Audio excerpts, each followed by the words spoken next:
नमस्कार, मैं लिथोमोंग चांग आपका स्वागत करता हूं हॉर्नबिल टीवी भारत पर। आइए देखते हैं अब तक की बड़ी खबरें।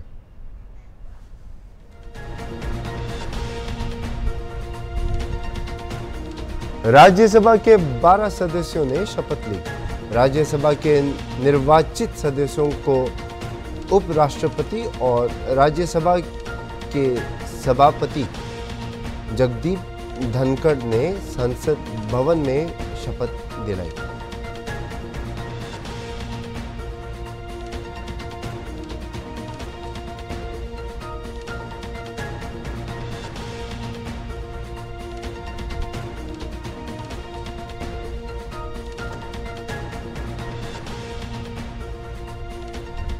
राजीव गांधी हत्याकांड के दोषी मुरुगन, रॉबर्ट और जय कुमार को पासपोर्ट मिलने और श्रीलंका सरकार से हरी झंडी मिलने के बाद बुधवार सुबह चेन्नई हवाई अड्डे से श्रीलंका भेज दिया गया।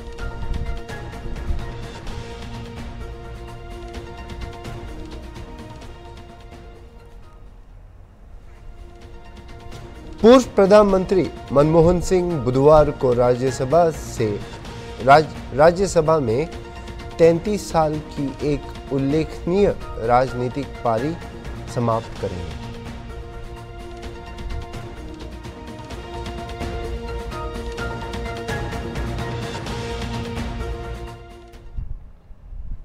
आइए देखते हैं खबरों को विस्तार से। खबर बलिया से रसड़ा से है, जहां समाजवादी पार्टी के राष्ट्रीय प्रवक्ता व घोसी लोकसभा से विपक्षी गठबंधन के प्रत्याशी राजीव राय ने अरविंद केजरीवाल के जेल से सरकार चलाने को लेकर घोषणा करते हुए कहा है कि हम सुप्रीम कोर्ट की भावनाओं के साथ हैं। समाजवादी पार्टी आम आदमी पार्टी के साथ खड़ी है। साथ ही उन्होंने दावा किया है कि कांग्रेस के नेता राहुल गांधी, प्रियंका गांधी और सोनिया गांधी और मल्लिकार्जुन खड़गे उत्तर प्रदेश में ज़रूरत के अनुसार गठबंधन के उम्मीदवार के समर्थन में चुनाव प्रचार करेंगे। रसड़ा में पहुंचकर समाजवादी पार्टी की चुनाव का कार्यालय का उद्घाटन समाजवादी पार्टी के राष्ट्रीय प्रवक्ता राजीव राय के फीता काटकर किया। कार्यक्रम से इतर मीडिया से बातचीत में दिल्ली के मुख्यमंत्री अरविंद केजरीवाल के जेल से सरकार चलाने के सवाल के जवाब में राजीव राय ने कहा कि यह मामला कोर्ट में गया था तथा सुप्रीम कोर्ट ने इसे खारिज कर दिया।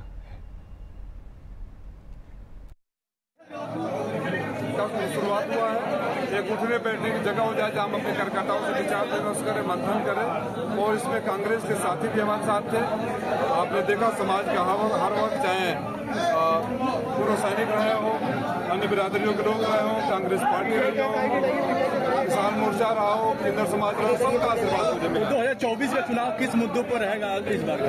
2024 के चुनाव का सबसे बड़ा स्थानीय मुद्दा होगा कि जो व्यक्ति भारतीय जनता पार्टी के एनडीए के गठबंधन से लड़ने आया है, यहाँ के लोगों का सम्मान को जिस तरह से चुनौती दी है, जिस तरह गाली दी है, पहला उसका बदला लेना, दूसरा जो नौजवानों का भविष्य पेपर लीक, तरह तरह की परीक्षाएं होती है, पेपर लीक हो जाता है, नौकरी नहीं मिलती है, बेरोजगारी, महंगाई, भ्रष्टाचार, थाने में जो लूट हो रहा है, उन सब मुद्दों के खिलाफ जो हम लगातार 5 साल से बोलते आ रहे हैं और मुद्दे सबके हैं, उन्हीं मुद्दों को हम लेकर आगे बढ़ेंगे। कांग्रेस अध्यक्ष अजय राय जी ने बयान दिया है कि केवल कांग्रेस कार्यकर्ताओं का प्रचार करेंगे, अब जब ऐसा प्रचार करने को मना करते उन्होंने। ऐसा कोई बयान नहीं दिया। कांग्रेस के जिलाध्यक्ष यहाँ थे, कांग्रेस के जिलाध्यक्ष थे, सोनिया गांधी आएंगी, राहुल गांधी आएंगे, प्रियंका गांधी आएंगे, तो फिर ऐसे कैसे होगी? जो बात हमारे संज्ञान में नहीं है, हमको सबका इन्फॉर्मेशन मिल गया कि सारे लोग आ रहे हैं, प्रोग्राम बल्कि मान रहे हैं।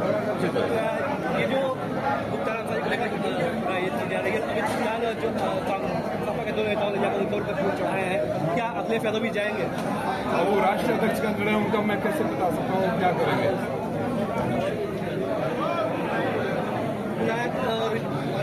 अरविंद केजरीवाल आपके घटक है, आपके गठबंधन में, उनका ये कहना है कि वो जेल से सरकार चलाएंगे। आपकी पार्टी कितना सहमत है?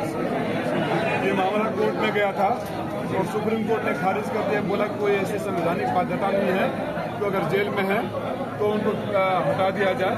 तो अगर सुप्रीम कोर्ट जिस बात का संज्ञान लेकर गलत का आदेश पारित कर चुका है तो हम सुप्रीम कोर्ट के कानूनों के साथ हैं और आप किसी को भी जेल में डाल दें। बुधवार को राज्यसभा के 12 सदस्यों ने शपथ ली। राज्यसभा के निर्वाचित सदस्यों को उपराष्ट्रपति और राज्यसभा से सभापति जगदीप धनखड़ ने संसद भवन में शपथ दिलाई। निर्वाचित सदस्यों में धर्मशिला गुप्ता, मनोज कुमार झा, संजय यादव, गोविंद भाई लालजी भाई, ढोलकिया सुभाष चंद्र, हर्ष महाजन, जीसी शामिल हैं। चंद्रशेखर एल मुरुगन, अशोक सिंह चंद्रकांत, इंदौर विश्राम कुलकर्णी और साधना सिंह।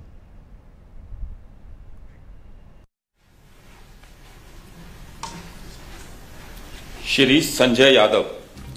मैं संजय यादव, जो राज्यसभा का सदस्य निर्वाचित हुआ हूं, सत्यनिष्ठा से प्रतिज्ञान करता हूं कि मैं विधि द्वारा स्थापित भारत के संविधान के प्रति सच्ची श्रद्धा और निष्ठा रखूंगा। मैं भारत की प्रभुत्ता और अखंडता अक्षुण्ण रखूंगा तथा जिस पद को मैं ग्रहण करने वाला हूं उसके कर्तव्यों का श्रद्धापूर्वक निर्वहन करूंगा। संजय यादव, निर्वाचित सदस्य राज्यसभा। उच्च सदन के निर्वाचित सदस्य संजय यादव राष्ट्रीय जनता दल के सदस्य हैं।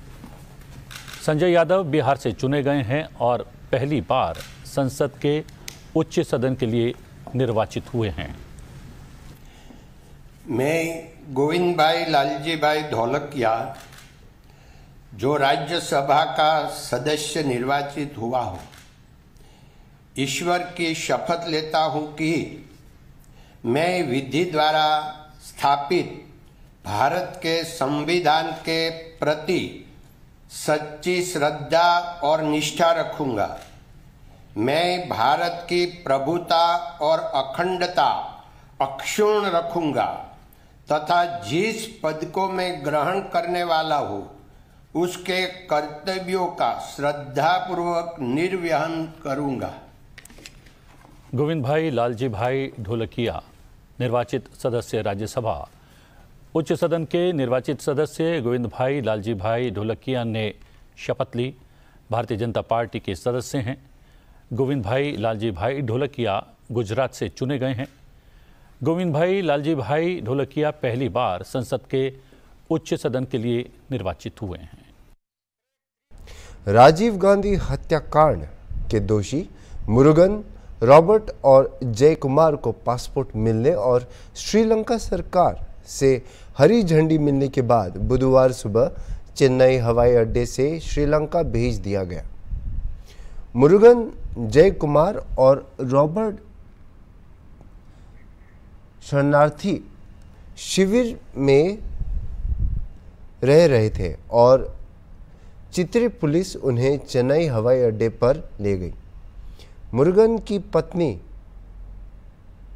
नलिनी, जो राजीव गांधी हत्याकांड में भी दोषी थी, बुधवार को चेन्नई हवाई अड्डे पर मुरुगन को विदा करने आई। इससे पहले मार्च में नलिनी ने मद्रास उच्च न्यायालय में एक याचिका दायर कर केंद्र और राज्य सरकारों से यह आदेश देने की मांग की कि उनके पति मुरुगन को यूनाइटेड किंगडम की यात्रा करने और वहां अपनी बेटी के साथ बसने के लिए पासपोर्ट प्राप्त करने के लिए साक्षात्कार की अनुमति दी जाए। देश की सबसे लंबी समय तक आजीवन कारावास की सजा काट रही महिला कैदी नलिनी को सुप्रीम कोर्ट के एक आदेश के बाद वेल्लोर जेल से रिहा कर दिया गया।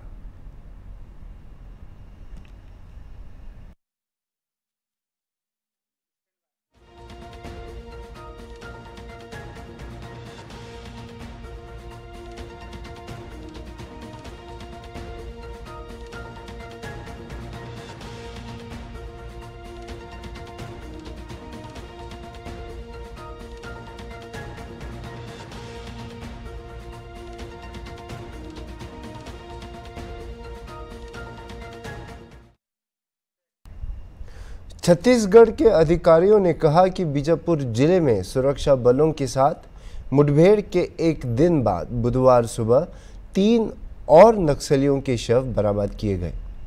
यह मुठभेड़ 2 अप्रैल को हुई थी।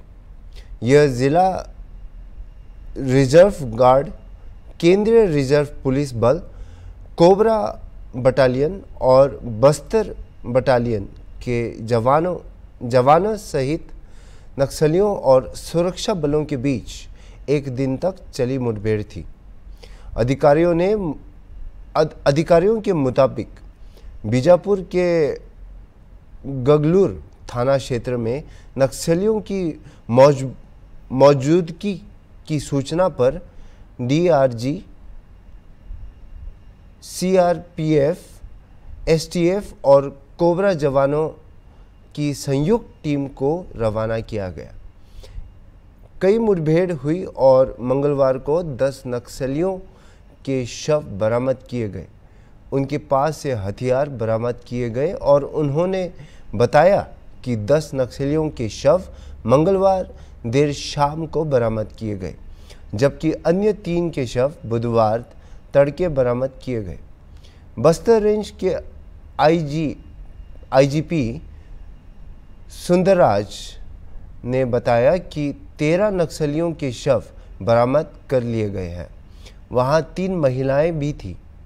अधिकारी ने बताया कि शवों की पहचान की जा रही है। जी सर, बस्तर संभाग के अंतर्गत दिनांक 19 अप्रैल को बस्तर लोकसभा क्षेत्र तथा 26 अप्रैल को कांकेर लोकसभा क्षेत्र में चुनाव कार्रवाई प्रस्तावित है। संपूर्ण कार्रवाई को सुरक्षित एवं व्यवस्थित तरीके से संबोधित करने के लिए हमारे पास पूर्व से DRG, STF, cobra, Bastar fighter तथा केंद्रीय अर्धसैनिक बल, सीआरपीएफ, बीएसएफ, आईटीबीपी, पीएसएसबी उपलब्ध है। इसके अलावा केंद्रीय चुनाव आयोग द्वारा भी हमें अतिरिक्त बल आवंटन की गई। अभी उसका इंडक्शन का कार्रवाई की जा रही है। ये सभी सुरक्षा बल को लेकर साथ साथ जो सीमा और इलाका में महाराष्ट्र, तेलंगाना, आंध्र प्रदेश और उड़ीसा के साथ कोऑर्डिनेशन मीटिंग लगातार हो रहा है और सीमा और इलाका में मोबाइल चेक पोस्ट, नाकाबंदी कार्रवाई के साथ साथ ये रेड डोमिनेशन ऑपरेशन भी संचालित की जा रही है।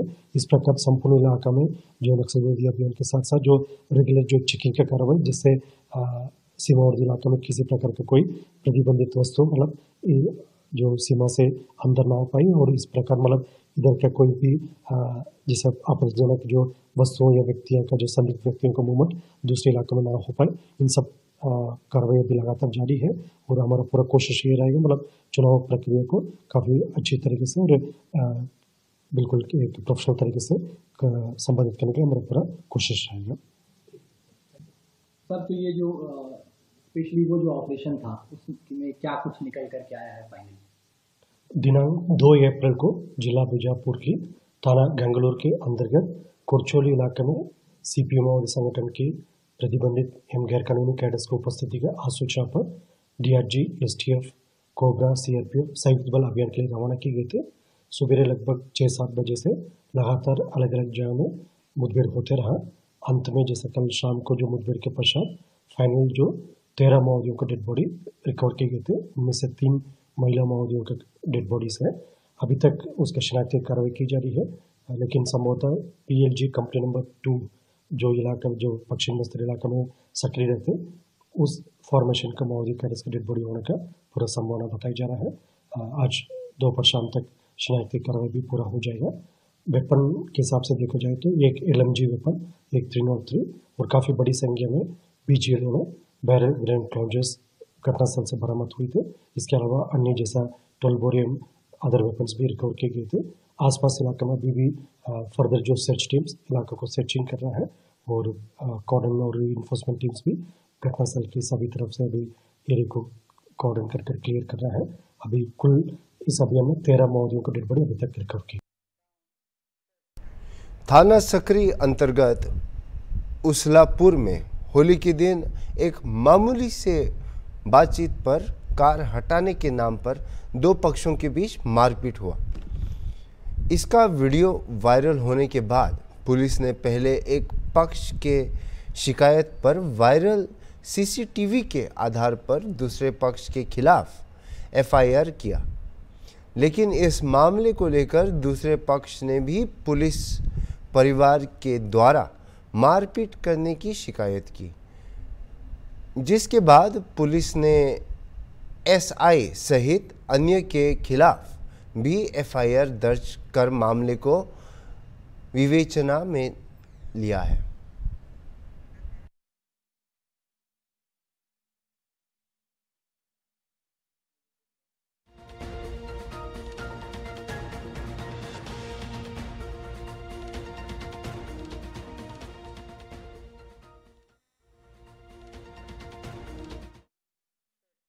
भारत के पूर्व प्रधानमंत्री मनमोहन सिंह नेहरू गांधी परिवार के बाहर 10 साल या 2 पूर्ण कार्यालय पूरा करने वाले पहले प्रधानमंत्री बुधवार को राज्यसभा में 33 साल की एक उल्लेखनीय राजनीतिक पारी समाप्त करेंगे।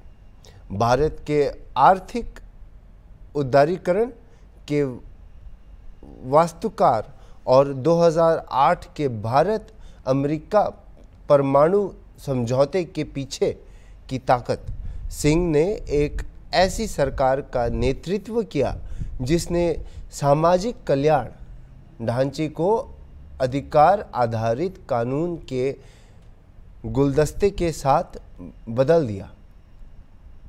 प्रत्यक्ष लाभ हस्तांतरण और आधार लॉन्च सहित कई सुधारों की शुरुआत की।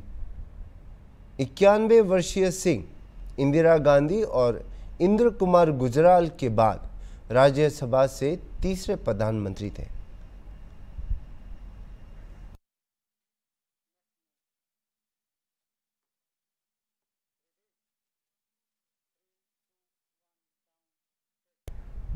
बुधवार को ताइवान में 7.2 तीव्रता का शक्तिशाली भूकंप आया, जो कम से कम 25 वर्षों में द्वीप पर आया सबसे शक्तिशाली भूकंप था, जिसमें कम से कम 4 लोगों की मौत हो गई, दर्जनों घायल हो गए और निकटवर्ती जापान के तटीय क्षेत्रों के लिए एक संक्षिप्त निकासी छलांग जारी करनी पड़ी। ताइवान के केंद्रीय मौसम प्रशासन के अनुसार भूकंप स्थानीय समयानुसार सुबह 8 बजे से कुछ देर पहले आया। भूकंप का केंद्र ताइपे के लगभग 96 मील दक्षिण पूर्व में तटीय शहर हुलियन से लगभग 11 मील दक्षिण में स्थित था। ताइवान की सरकार ने कहा कि हालियन काउंटी में 4 लोगों की मौत हो गई और 50 से अधिक लोग घायल हो गए। ताइवान की राष्ट्रीय अग्निशमन एजेंसी के अनुसार कम से कम 26 इमारतें ढह गईं और लगभग 20 लोग फंस गए। ताइवान की आधिकारिक केंद्रीय समाचार एजेंसी ने बताया कि बचाव अभियान जारी है और भूकंप के झटकों के कारण निवासी अपने घरों से भाग रहे हैं। ताइवान टेलीविज़न स्टेशनों ने फुटेज में हुआलियन में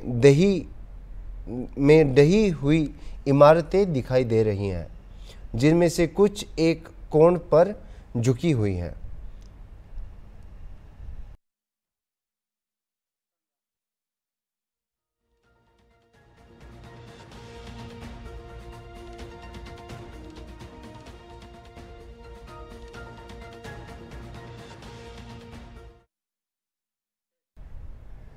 अरुणाचल प्रदेश के जीरो शहर में एक विवाहित जोड़े और उनके दोस्त सहित केरल के 3 पर्यटक मंगलवार को एक होटल के कमरे में मृत पाए गए। पुलिस की शुरुआती जांच में घटनास्थल से एक नोट बरामद होने से पता चला कि कलाई कटने से तीनों की खून बहकर मौत हो गई। दंपति की पहचान नवीन थॉमस और देवी के रूप में हुई है और जो कोटायम जिले के आयुर्वेद डॉक्टर थे, जबकि तीसरा व्यक्ति आर्य बी नायर जो तिरुवनंतपुरम का एक स्कूल शिक्षक थे।